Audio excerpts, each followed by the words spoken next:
And Uche, you work in emergency medicine. I'm sure you experience things that concern you too. Yeah, definitely. I wanted to come back to Brooklyn and do my emergency medicine residency at Kings County Hospital, you know, because my mom worked there, but also because of the community it serves. Right.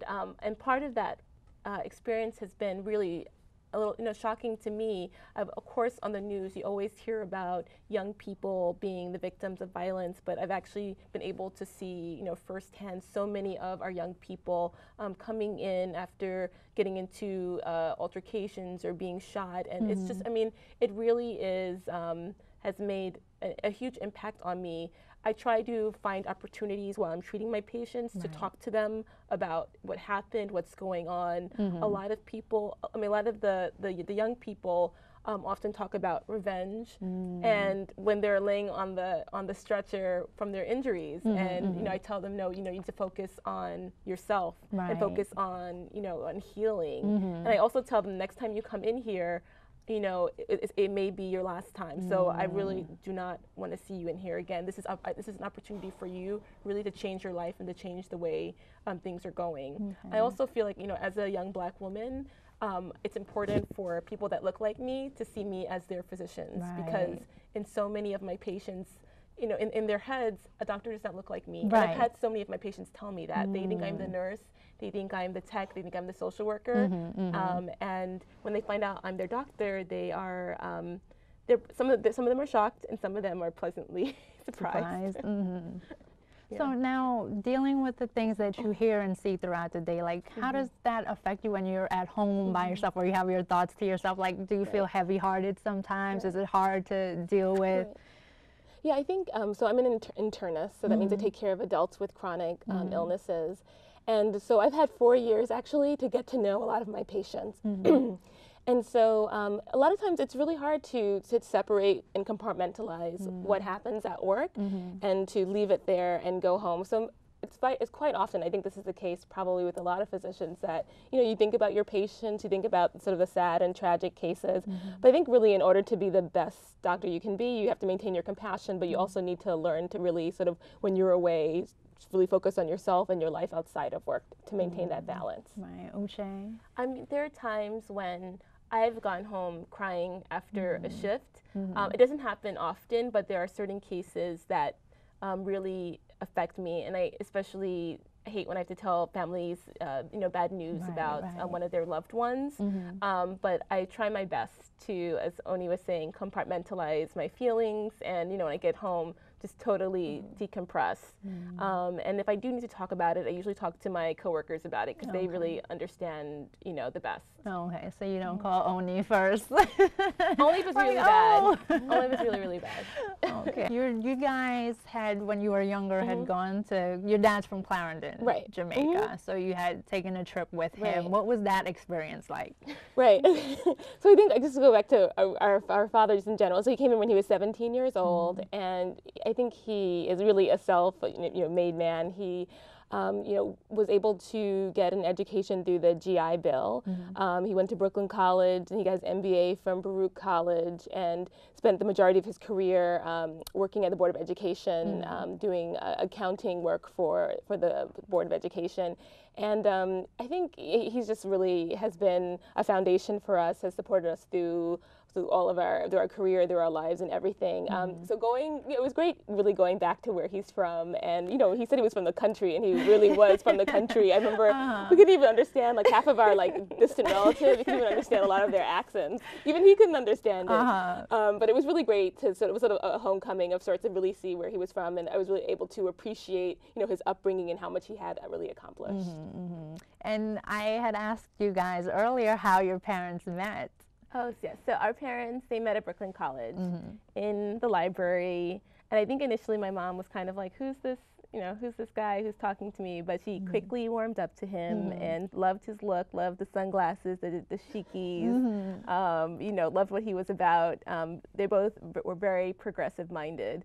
And so they definitely shared that. You have Nigerian names. Right. Oni, tell me what your name means. So Oni means leader, and it's like the Oni of Ife, which was ancient Yoruba kingdom. So the Oni of Ife was the leader of Ife. And as Uche may have alluded to, you know, our parents are very very progressive, into the Pan-African movement. Right. And so it was really important for them to give us African names, and so that's why my name is Yoruba, and my middle name is Jahi, which is Swahili. What does that mean? Jahi means dignity. Okay, so leader of dignity. Yes. Wow, Uche? She definitely is a leader. Uche, so it's part of a longer name, Uche Chukwu, and actually my parents, strangely enough, when my mom was pregnant with us, they traveled to Greece and they met these two Nigerian men, and one's name was Uche Chukwu, and they said, oh, we have to name one of the girls Uche. This is a beautiful name, but we can't give her the whole long name. And we'll just name her, Uche, but Chukwu means God, Uche means will or wisdom, so God's will or wisdom. I find it so fitting that your names tie into what you do, you know, and your career and your field. Your life stories are fascinating and interesting. We'll come back and talk to you some more, and we'll be right back with more ZYNC TV New York Links after the break. ZYNC TV's New York Links. Welcome back. We're continuing our conversation with Doctors Uche and Oni Blackstock. So, what do you want to impart to young people before we sign off? So I definitely want to impart to all of the young Caribbean women especially to just keep their eye on the prize, to maintain their self-confidence and self-esteem. I think a lot of times young women are plagued with self-doubt and sort of question their worth and what they're capable of doing. And I think we were fortunate to have family members to really reinforce and encourage us in our goals. But a lot of people don't have that, so sometimes you just look within. Right. And so I would just encourage a lot of the young Caribbean women out there to just stay focused, keep their eye on the prize, and you know, with some hard work and probably a little bit of luck, they'll end up being successful. Okay. Uche? I would say definitely ditto to that, and also to encourage young women to find mentors. There are many, many mentors out there. To find someone who's doing something that you think you may be interested in doing. It may not be something that you end up doing, but at least you have that experience. So definitely to find mentors, because mentors have a huge impact on young people. Okay, and you guys still go back to your alma mater school in Brooklyn growing up to do some things with the kids. Tell us more about that. Well, I mean, we went to St. Mark's Day School. Actually, we spent pre-kindergarten to sixth grade there. So we spent the bulk of our, elementary school education there, and it was an amazing experience. We actually went back and we emceed there the graduation a few years ago, and that was such an incredible honor because that's really where we learned to be students. That's really we learned our core values. It was it's a mostly Caribbean school. We were the oddities in that our mom was not Caribbean, but at least our dad was. No, but really, it was just an amazing experience and so much a part of who we are. So we were very glad to be able to go back and see the young people that are there now and to actually, interact with them and help influence them. And you taught for over a year in Chicago, both of you? So I taught for a year in Northern Virginia, 4th and 5th grade classroom. Uche taught 9th and 10th grade science in Chicago. Because I think probably for both of us, we have a lot of respect for teachers. And I think if I had not followed the path of being a physician, I would have really thought really strongly about becoming a teacher.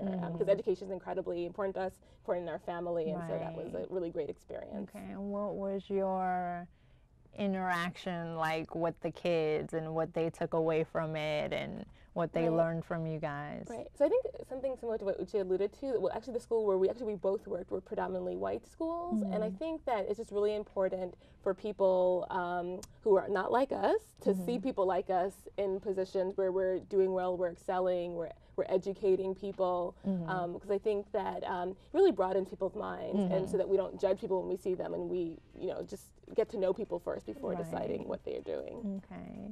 You had a similar experience? Oh yeah, I had a similar experience. I mean, I just have a newfound respect for teachers. It probably was one of the most challenging jobs of my life.